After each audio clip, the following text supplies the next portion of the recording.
welcome to the Train Shop Weekly. This is Volume 3, Episode 9, but this might be like 9.5. This will probably be the shortest one ever. Shortest one ever, just because a couple items we had planned to do tonight kind of fell through at the last minute. But I'm Bill Henning. I'm Harry Henning. I'm Walt Herbine. And this is the Train Shop Weekly, or sometimes we call it the Train Shop Whenever. If you enjoy the show, either this show or maybe a past one, please hit like, hit subscribe, tell your friends, share the love. What's up? Not a whole lot came in this week too, but next week we'll have lots of stuff to show off. That's next week. That's next week. But I hope everybody has a good holiday weekend. Yep. Yeah, I'm looking forward to Memorial Day picnics kicking back. And remember the ones who gave all. Sacrifice all, gave all. My operation went well this week. Got the port finally taken out from the cancer and all that. After being a year free, they finally said you can have the port taken out of your shoulder, and I'm like, yes! That's a milestone for me. That's good. Yeah, they took a couple of days off from work. I don't know. Yeah. Gotta talk to your boss about that. People who call in here, and Deb here that works here, she's been on the show once. Tried to keep her in her prayers. She's been having some health issues. Some difficulties. So if you keep her in her thoughts, we're talking about people. This place has been a mess. Ron was out for a couple of weeks. He had got his eye done. He had cataract surgery, but he was back today. He's all excited he could actually. He actually see. Oh, he was excited. He says, "Look at this, no glasses." It is. It's amazing that surgery, how well it. I can tell you from my own experience that from the chemo and that, when I went almost blind, and then went in for the cataract surgery, they did the first eye, and it was like, wow, I can actually see, but it was like I could only see half of the vision.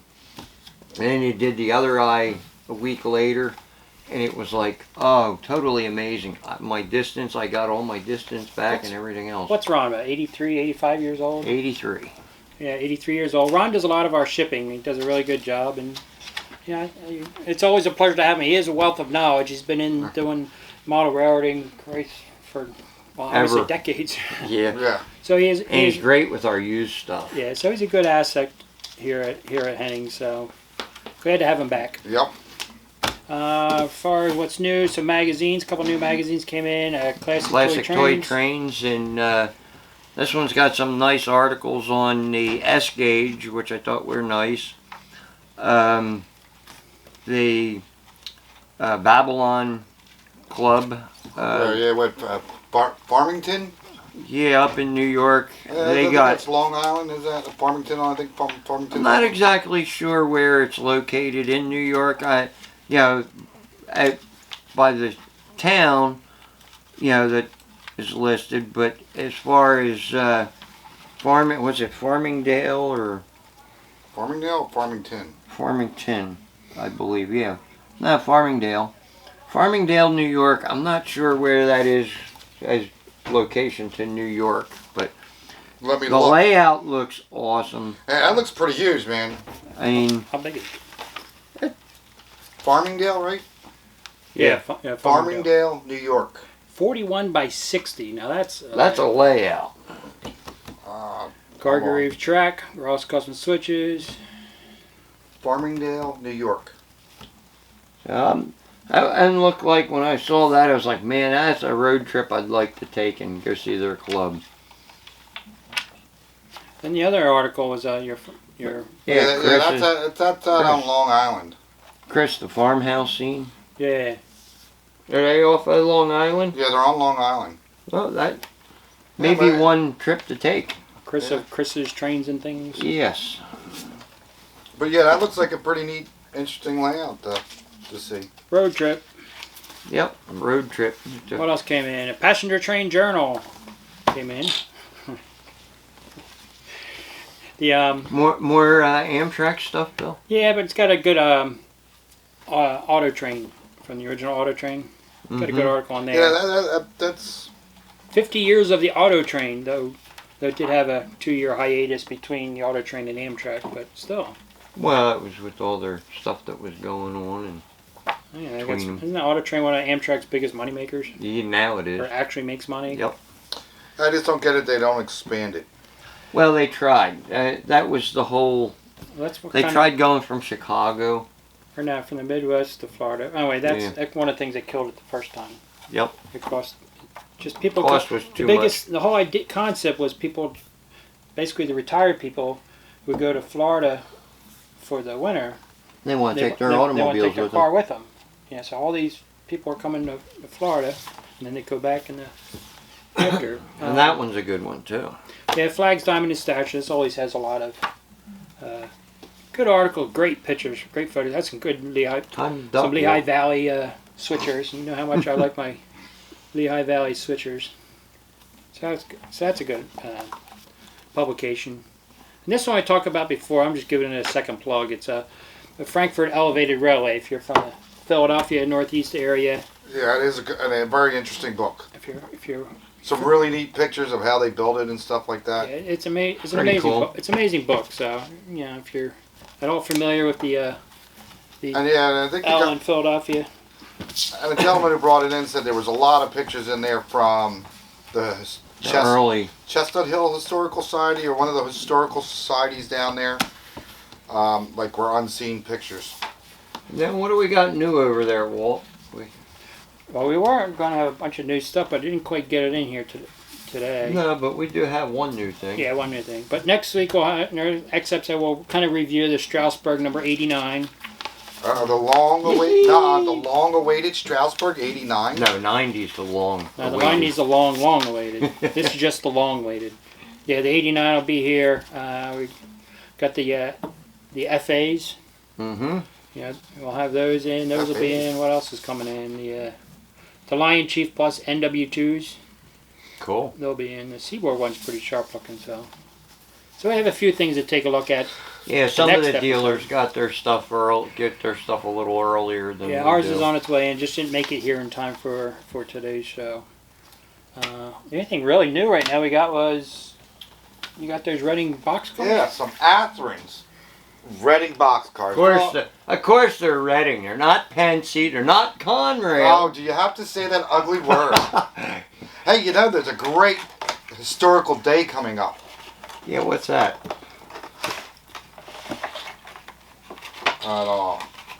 Of the sea rail. Oh, you mean the day they went black? Yes. Nice looking car.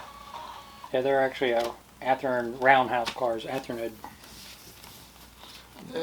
taken roundhouse. And basically, they're just assembling it because it doesn't have like any. It's pretty basic. It's kind of like the Plymouth of. Yeah, because it doesn't have applied ladders or anything. Yeah, they're molded on. So. Nice looking car though. Yeah, they are. Yeah, the doors don't open, right? No doors. But most of the time when you weather basically, it's like the Rail King of MTH. Yeah, it's like a Plymouth. It's basic. But usually, most of these cars, when you're on your layout, you weather them. You don't notice them going by. They're going by, and how often you open the doors on your boxcar? Yeah. Like you say, you're running them down the rail. You don't notice. What do you call? They come in 3 different numbers. So. And there's a reason why these don't cost $80 a car, like the detailed ones. Well. Good basic boxcar. Yep. That comes to think about it. The other thing new is I had gotten not you. Yeah, that was me. I gotta bury it. There. Put that on silence. The other thing I got was I saw Menard's coming off a bay window caboose. Ah, something to go with your engine. Yeah, I thought this would go good with the F units. Or F units. F3, F7s. Yeah, whatever they are. Lights up, has alternating LED marker lights. Cool. Got a knife. You need a knife? Yeah, it's all taped up.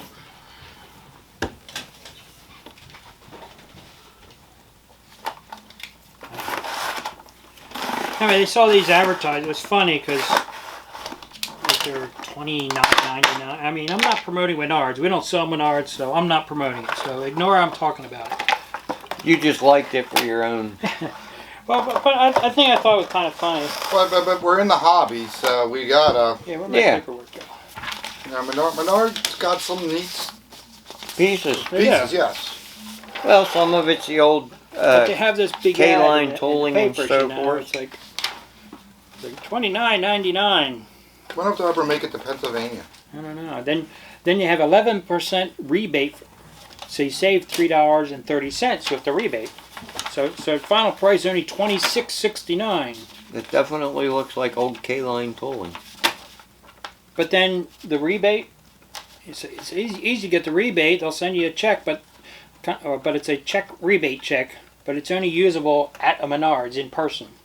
You can't use it on their online stuff. So if you don't, so our closest Menards is what, 300 miles away? Yep. It's missing a cap.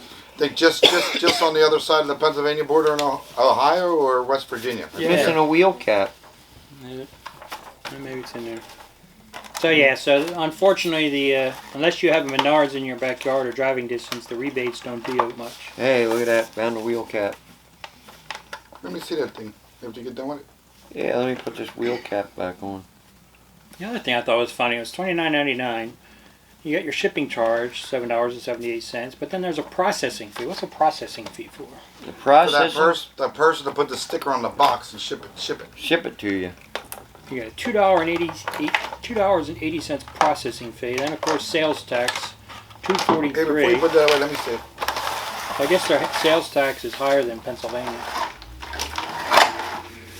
So the $26 Caboose costs $43. $43. Basically $20 more. But it lights up, and I want to see. Stick it on the track, see what it looks like. Oh, they're weird looking marker lights. Yeah, that's the old K-line. Yeah, I'm one. Well, as soon as you put it on track, it shorts out.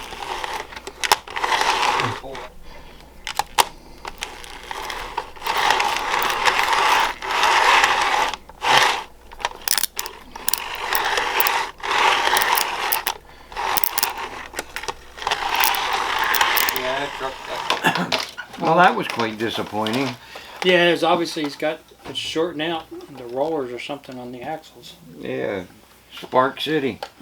Yep. That didn't go very far until that red light came on the transformer. Yeah, so I'm sure. And that went on several I mean, times. could send it back, but knowing us, we're going to dissect it and see what the problem Damn right is. we're going to dissect it. Well, we'll have to come back to this Caboose later. We're a hobby shop. We don't send stuff back. At least not often enough. No. Something like that, like I said, we'll dissect to see what's going on. Speaking of projects, there's one we did for a customer. And this one came in as a basket case. And I know this is one of your favorites. Yeah, the 384 standard gauge. That's Nice looking piece, and Bill can post up some of the pictures of what it was before. I did take a couple shots. This had all the paint was in really bad shape. It was all crazed, like somebody had varnish and super glue on everything. I tried gluing the frame on this thing, and it was a mess. And same thing with the wheels. There was glue down in through threads that everything had to be stripped and cleaned, but it came out beautiful. Surprised you didn't paint the wheels. Well, I can only do so much, and unfortunately I wasn't going to sit and charge the man another hour's worth of work for taping them up and painting them. Oh, just took a paintbrush to them, just touched them up. Yeah, they can still be done, but Yeah, just take a You paint- beat them up, brother. You beat them up. No, it looks good. It looks much better. And yeah, I always, for some reason, always liked the 384. It's just a I like the stocky- green stripe on it. short, stocky little engine that was Yeah, one of the most common ones. and it's also one of the few that doesn't have a red pilot. Yeah. It has the plain black pilot with the nice green stripes on it, and that's one of the things I always liked about it. But that was a neat one. The only thing I want to talk to about, which I haven't played this yet. You know, I keep bringing up train games. Train My favorite game. train. This is the one I was recently got. That was your newest acquiring yeah, game? I haven't played it yet. It's been on 3 scouting trips so far, but Didn't make it out of the duffel bag? yeah, it would be late and we're just too tired to play a game. And it looks like it takes a little while to I was reading the back. It read the says, instructions and stuff. yeah, it's on the back here. It says, what, 6 to 8 hours or something like that? 45 to 45 50 to 50. Yeah, but it minutes. doesn't tell you that it takes 3 to 4 hours to learn to play the damn game. Yeah, well, that's the fun of it. Some of these games that they come out now are just so complicated. You spend all your time figuring out how to play the game before you actually I'll stick with the old Rail Baron. Yeah. Yeah, the Rail Baron, we spent a lot of time learning how to play that, though, too. We played that game a lot. That and Ticket to Ride is I guess one of the best newer games. Excuse me. So I'm anxious to try that game one of these days, and I'll share it with you. I actually do. Walt had something. Hey, what's on your shirt there? As I said the last show, let's learn the Hobo Code. And doing research, I got a couple different things. I found the one that's on my shirt. That's one that's on your shirt. Yes, it was the closest one I found. There's a couple different ones I found online. You can go on there and Google them yourself. Here's another one. It's a different one. There's a different one. I got one. Now, explain to a lot of the guys out there the Hobo Code in general. Hold on. I know. Just chill out. Here's another one. Here's another one that shows a different, what do you call? Different symbols. Yep. Here's some symbols. I figured I'd show some symbols. Are a lot of these the same, or are they? Some of them are the same. The pictures, they look. I couldn't blow them up enough to be able to really see into them. I didn't know if there's maybe different regions had different codes. I'm just getting into looking into it. I did find some interesting things. Like here's a good one. Like one of them. See if you can figure out what this is. This way this is going. This way to catch a good train. Cool. Stop on by. And I thought another one was kind of neat was a kind lady lives here. Probably somebody to feed you. Yeah, that's what I was thinking. There's neat ones that says something, a doctor in town, you know. Yep. Man, I think there was one that's in there that says man with a gun. Where would they have, like, marked on trees or something? I don't know. That's another thing. Actually, you see them on some of the freight cars. You know, I seen a couple pictures that I was saying that looked like there was some older, like. You see them painted like on old Pensy cars. Like a bridge abutment or something. Yeah, because they won't be any good on cars, because. Some of them are actually painted on freight cars. I've seen. There is some in there that about the train crew, I believe. But the funny thing is, doing a little research on it, is that there is actually a Hobo Code. What I thought was quite funny. This is the ethical code that was created by the Tourist Union number 63 during this is the funny part, in the 1889 National Hobo Convention in St. Louis. A hobo convention, okay. You know, that's like, I didn't think hobo... I didn't know hobos got together in a big convention. Yeah, that's true. The code was voted upon as a concrete set of laws governing the nationwide hobo body. And it reads this way. There are Did they have a union too? I don't know. There were 16 of them. And I'm just going to quick run by, and I'm going to go all through all 16. It says, first one is, decide your own life. Don't let another person run or rule you. When in town, always respect the law and officials and try to be a gentleman at all times. Do not take advantage of someone who is in a vulnerable situation, locals or other hobos. Always try to find work, even if it's temporary, and always seek out jobs nobody wants. By doing so, not only help a business along, but ensure employment should you return to that town again. I think a lot of these are really good. What do you call? When no employment is available, make your own work by using your added talents and craft. This one I kind of like. Number 6 is, do not allow yourself to become stupid drunk and set a bad example for locals' treatment of other hobos. When juggling in a town, respect handouts. Do not wear them out. Another hobo will be coming along and we will need them as bad, if not worse than you. Always respect, this is another good one, always respect nature and do not leave your garbage anywhere in the jungling. If the community of jungles always pitch in and help, try to stay clean and boil up whenever possible. So I guess boil up must be take a bath. Probably. When traveling, ride your train respectfully. Take no personal chances. Cause no problems with the operating crew or host railroad. Act like an extra crew member. Do not cause problems in the train yard. Other hobos will be coming along who will need passage through that yard. Do not allow other hobos to molest children. Expose molesters to authorities. They are the worst garbage infested in any society.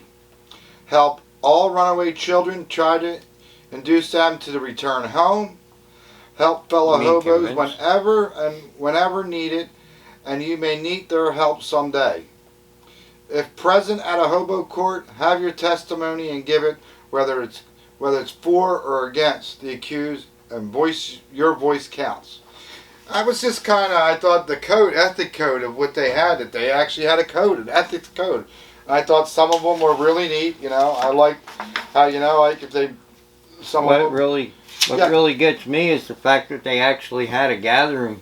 Yes, I mean, even though it's 100 and some years ago, but their code, if you look at their code, it is about, a lot of it's about respect, each other, respect where you're going, And that's the way it should be, but help any runaway children, try to get them to go back home. Pretty much like we do in the hobby.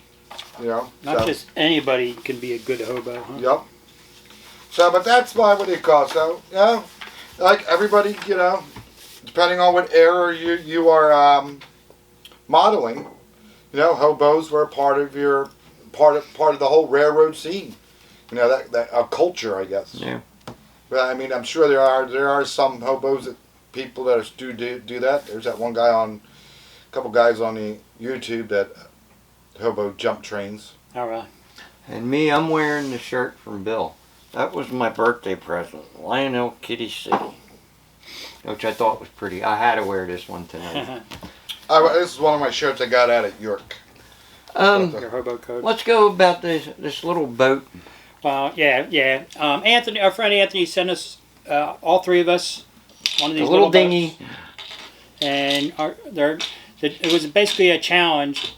The challenge was to take this boat and do something with it. You had a $25 spending limit. I didn't spend more than $25. Harry got his done. Walt and I did not. 25? Oh man. Anthony, it's done for you, buddy. So I guess by following the parameter of the rules, Harry won because he the only one that finished. And I know what I'm doing with mine. Walt has an idea of his. We just didn't get a chance to do it yet. I'll tell you what. I'm going to blow my $25 right off this bottom of people. I'll give you a discount. I'll tell you what. I'll give you to the next show to finish yours up. How's that sound? All right. And if you need anything from the house, let me know.